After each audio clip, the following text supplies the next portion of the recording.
And another question, have you ever experienced writer's block while you were writing? And if so, how did you handle that?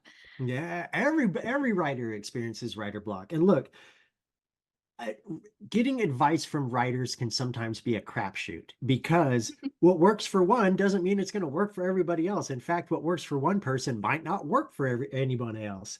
So whenever I give advice, I always do with a caveat, this is what works for me. Okay. Writer's block. You hit that wall. You don't know what to do. The absolute worst thing that you could possibly do is try to write through it because you're only going to make yourself angrier. You're going to get more frustrated. The best thing you can do when you're having writer's block is to shut down the computer, turn off your computer, get up and walk away, clear your head.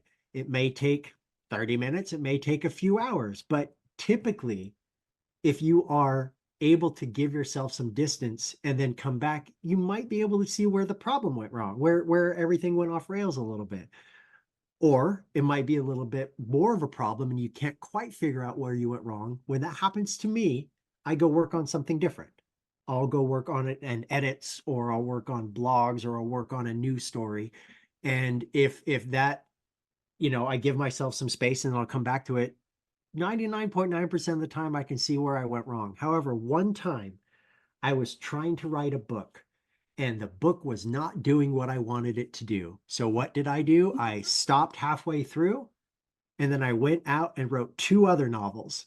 And then I came back to that book like a year later and immediately knew where I went wrong and was able to finish it. And that book became part of my Green Creek series, Raven Song. So Nice.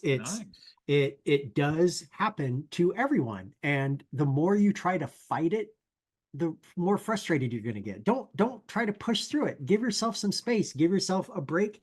Give yourself some room to breathe, and then come back and see what it looks like then. Yeah. Awesome.